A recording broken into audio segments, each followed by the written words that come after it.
BMS academy में आपका स्वागत है। वर्डप्रेस की आज की वीडियो में हम इमेजेस ब्लॉक के बारे में बात करने वाले हैं कि हम किस तरह से एक पेज में इमेज ब्लॉक को ऐड कर सकते हैं। जब आप वर्डप्रेस में काम करते हैं, पेजेस को क्रिएट करते हैं, तो सबसे मेन, सबसे प्राइमरी और अट्रैक्टिव एंड इफेक्टिव ब्लॉक जो रहता है वो इमेजेस का ब्लॉक रहता है। ये आपके वेबसाइट को एक अलग ही, एक डिफरेंट ही एक्सपीरियंस देता है ताकि आप विजुअली चीज़ों को समझ सकें। आज की इस वीडियो में हम इमेजेस ब्लॉक के बारे में जानने वाले हैं कि हम किस तरह से इसे डिस्प्ले करवा सकते हैं पूरे के पूरे पेज पर और किस तरह से हम उसे एडिट कर सकते हैं। तो जैसा कि आप स्क्रीन पर देख रहे हैं, मैंने ये इस इमेज को ऐड किया है। सैंपल इस इमेज को ऐड करने के लिए आपको इस प्लस साइन पर क्लिक करना होगा। अदरवाइज किसी भी पर्टिकुलर विजेट पर होवर करें तो डाउन जाने पर आपको प्लस का साइन कुछ इस तरह से दिखने वाला है। मैं ऐड ब्लॉक करके इमेजेस के विजेट को सिलेक्ट करता हूँ, इमेजेस के ब्लॉक को सिलेक्ट करता हूँ। तो मेरे पास कुछ इस तरह से इमेज अवेलेबल हो जाएगी जिसमें 3 ऑप्शंस मुझे विजिबल होंगे। सबसे पहला इमेज अपलोड, यानी कि अगर मैं अपनी पीसी में से कोई इमेज ऑफलाइन से ऑनलाइन लाना चाहता हूं तो मैं उसे अपलोड के द्वारा ला सकता हूं। अपलोड करने पर आपके इंटरनली डायरेक्टरी कुछ इस तरह से ओपन होगी, इनमें से आप कोई भी इमेज अपलोड कर सकते हैं। अपलोड होने के बाद अगर आप रिसेंटली, यानी कि जो वर्डप्रेस में ऑलरेडी अपलोडेड मीडिया है उसे एक्सेस करना चाहते हैं, तो मीडिया लाइब्रेरी के बटन पर क्लिक करके वर्डप्रेस में सभी अपलोडेड इमेजेस को आप यहाँ देख सकते हैं और वर्डप्रेस डायरेक्टरी में सेव्ड इमेजेस को यहाँ से आप ऐड कर सकते हैं। इसके साथ साथ तीसरा ऑप्शन इंसर्ट फ्रॉम यूआरएल, अगर आप किसी थर्ड पार्टी वेबसाइट से इमेजेस को पिक करते हैं तो उसे भी आप यहाँ फिलअप कर सकते हैं। मैं यहाँ पर आपको एग्जांपल दिखा देता हूँ। तो यहाँ मेरे पास pexel.com द्वारा एक इमेज प्रोवाइडेड है। इस इमेज को मैं राइट क्लिक करके इसके लिंक को कॉपी कर लेता हूँ, कॉपी इमेज एड्रेस, और यहाँ पर इंसर्ट यूआरएल के बटन पर क्लिक करके मैं यहाँ यूआरएल पेस्ट करता हूँ एंड अप्लाई करता हूँ। अप्लाई करने के बाद आप थर्ड पार्टी वेबसाइट से विदाउट इमेज को डाउनलोड किए उस इमेज को अपने पेज में ऐड ऑन कर सकते हैं। मैं बॉटम की इस इमेज को डिलीट कर देता हूं ताकि आपको इस पूरी वीडियो में कन्फ्यूजन ना हो कि मैंने कौन सी इमेज ऐड की है। अब मेरे पास इस पूरे के पूरे डॉक्यूमेंट में सिर्फ एक इमेज रह गई है। क्योंकि हम इमेजेस पर काम करने वाले हैं, इमेजेस ब्लॉक पर काम करने वाले हैं, तो हम इमेज के ब्लॉक को ही फोकस में रखने वाले हैं। जब आप किसी भी इमेज ब्लॉक को सिलेक्ट करते हैं तो ब्लॉक सेक्शन में आपके पास कुछ ऑप्शंस विजिबल हो जाते हैं। इन ऑप्शंस में से सबसे पहला ऑप्शन स्टाइल का है, जिसमें आप उसे मास्किंग दे सकते हैं। अगर आप स्क्वायर इमेज नहीं चाहते, सिर्फ सर्कल मास्क देना चाहते हैं, तो इस पर सिंपली क्लिक करके आप उस पर्टिकुलर इमेज को सर्कल में डिवाइड कर सकते हैं एक अलग स्टाइलिंग देने के लिए। उसके बाद आप डिफ़ॉल्ट स्टाइल, जो कि अभी तक सेट नहीं है, नॉट सेट, अगर उसे सेट करना चाहते हैं तो बाय डिफ़ॉल्ट कोई भी इमेज अपलोडेड होगी तो वो इस पर्टिकुलर सेटिंग्स के थ्रू होगी। अगर आप डिफ़ॉल्ट करेंगे तो बाय डिफ़ॉल्ट आपकी ओपन होगी। अगर आप इसे सर्कल करेंगे तो इस शेप में आपकी इमेज हमेशा अपलोड होगी पूरे के पूरे पेज पे।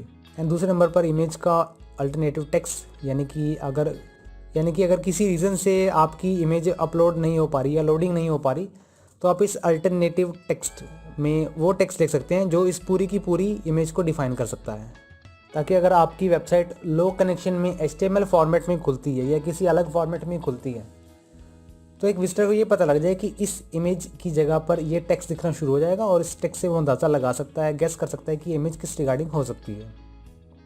तो ये अल्टरनेटिव टेक्स्ट है। इसके बाद आप इमेज के साइज़ को यहाँ से सेटअप कर सकते हैं, large, thumbnail view, medium view. उसके लिए आपको मैं यहाँ पर बाय डिफ़ॉल्ट रखता हूँ। इमेज को सिलेक्ट करके इमेज साइज़ को मीडियम, थंबनेल। उसके बाद बारी आती है इमेज साइज़ की। इमेज साइज़ के लिए मैं इसे बाय डिफ़ॉल्ट रखता हूँ सबसे पहले, और इमेज साइज़ को आप मैनुअली यहाँ से कम ज़्यादा कर सकते हैं। मैं इसे 100 कर देता हूँ।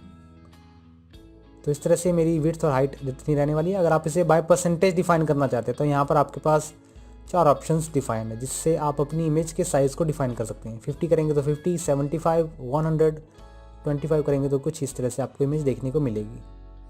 अगर आपने बाय डिफ़ॉल्ट गलती से 75% सेलेक्ट कर दिया है, इस पूरी की पूरी साइज़ को आप रिसेट करना चाहते हैं, तो रिसेट करने के लिए इस बटन पर क्लिक करें और उस इमेज के साइज़ को बाय डिफ़ॉल्ट रिसेट कर सकते हैं।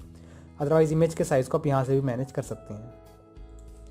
और इसके साथ साथ आप इमेज के साइज़ को अगर विजुअली कम करना चाहते हैं तो इन 2 कंट्रोल से, इन 2 हैंडल से आप इमेज की विड्थ और इमेज की हाइट को कम ज़्यादा कर सकते हैं।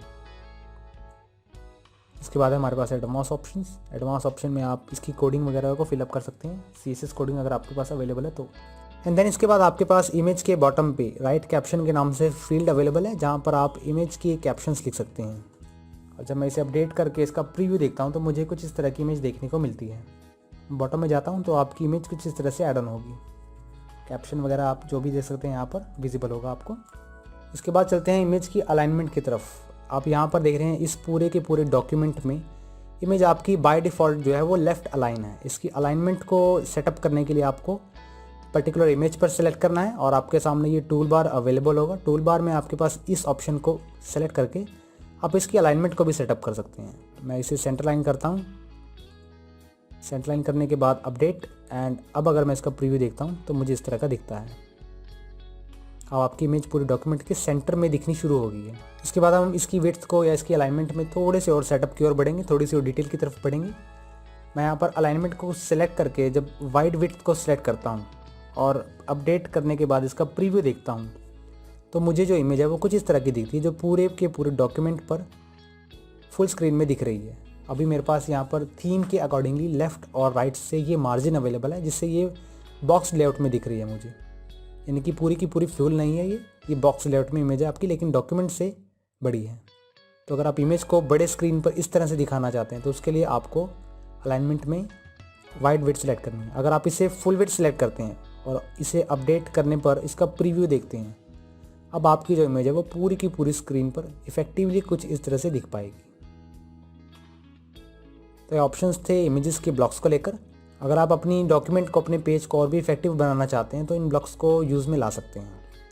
अगली कुछ वीडियोस में हम बाकी के इमेज ब्लॉक्स के बारे में बात करने वाले हैं। लास्ट में मैं इसमें एक चीज़ और बताना चाहूँगा आपको, जो अभी तक हमने डिस्कस नहीं की थी। अगर आप पर्टिकुलर इमेज को कोई लिंक देना चाहते हैं तो उसे भी यहाँ से दे सकते हैं। आपको सिंपली यहाँ एडिट इंसर्ट लिंक पर क्लिक करना है और यहाँ पर वो पर्टिकुलर लिंक दे देना है जिस लिंक पर आप इमेज को डाइवर्ट करना चाहते हैं। अपडेट करके जब आप इसका प्रीव्यू देखते हैं तो आपको इस तरह की इमेज देखने को मिलती है। अब आपकी इमेज लिंक्ड हो चुकी है। आगे कुछ वीडियोस में हम इमेजेस के अदर ब्लॉक्स के बारे में जानने वाले हैं कि इमेजेस में और भी कितने तरह के ब्लॉक्स होते हैं और हम उसे किस तरह से यूज़ कर सकते हैं।